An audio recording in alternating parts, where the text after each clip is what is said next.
interview you're only going to see here on WPBF 25 News at 9. Palm Beach County Sheriff Rick Bradshaw joining us. Sheriff Bradshaw, thanks so much for being here. We're talking about a deputy-involved shooting that happened in Deerfield Beach this morning, an officer-involved shooting in West Palm Beach. Of course, taking us back to Friday, the crazy scene that played out in front of your deputies in Jupiter on Friday. Yeah. Kind of walk us through that scene and how your deputies were involved. Yeah, well, it started early Friday morning with the robbery at the bar out there at Dugan's Bar, and the deputy spotted the car that was involved in it. A chase ensued. He flipped the car over, ran from the scene. We tried to set up a perimeter. He had obviously gotten out of that perimeter, and what he did is he went over by the airport, carjacked a car from there, took the woman's car at gunpoint, fled in that vehicle. We were able to identify who this suspect was and then started tracking him all day long. Our investigative techniques led us to the area where we located he and the stolen vehicle up in Jupiter in a remote parking lot that was up there. The deputies that were on the scene, blocked the vehicle in. At that point, tried to talk to him. You heard a witness saying, we wanted them to just make this end peacefully, but it didn't go that way. He wanted to exchange gunfire again. Fortunately, he missed the deputy but hit the dog, and then the deputies returned fire and neutralized the suspect. We're going to ask you more about the canine in just a minute, but as you just heard, we played a soundbite from the suspect's mother, and she blames a lot of her son's criminal activity on his addiction to drugs. Are you seeing more of that when it comes to these deputy-involved shootings and officer-involved shootings, a lot of times with the criminals? Yeah, not necessarily. I mean, nobody ever wants to take responsibility for their actions throughout their entire life, and I'm sure that there's some causal effect here with narcotics. The reality of it is about 80% of the people we have in the county jail are there because they are either buying it, using it, stealing and robbing to get it. So it is a significant factor in the crime sprees that happen out here and people's behavior when they get involved in things like this. So yes, but you don't know what transpired all his life. He was a career criminal. He's been in and out of jail. He was wanted in North Carolina for the same thing. I mean, there's some people that take the wrong path and never get off of it.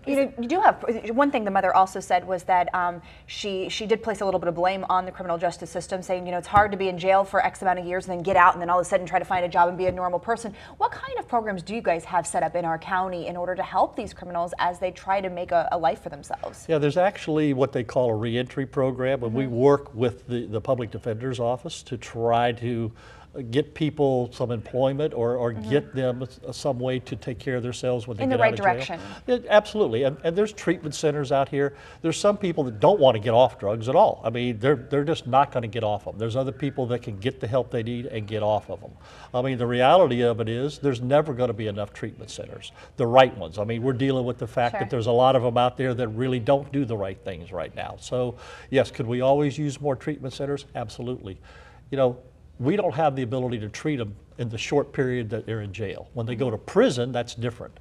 They do have the ability in long term to try to get these people off of these type of things and teach them some type of skill. But unfortunately, more times than not, they come back and they revert right back to the same thing. One of the other things the mother had mentioned that kind of stood out to me was she said her son didn't want to go back. He refused. He said he couldn't do it. I can't go back to jail, Mom. It almost sounded as though it was a suicide by cop situation. He figured that the only way out was to be shot and killed by the police. Well, I'm not so sure that was going to be the long-term goal, but the bottom line is he didn't want to go back to jail. He can't get drugs in jail, right? So naturally he doesn't want to go back to there.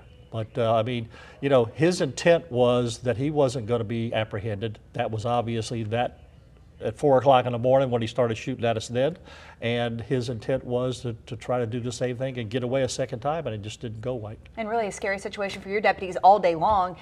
Your deputies doing okay, and tell us about the canine.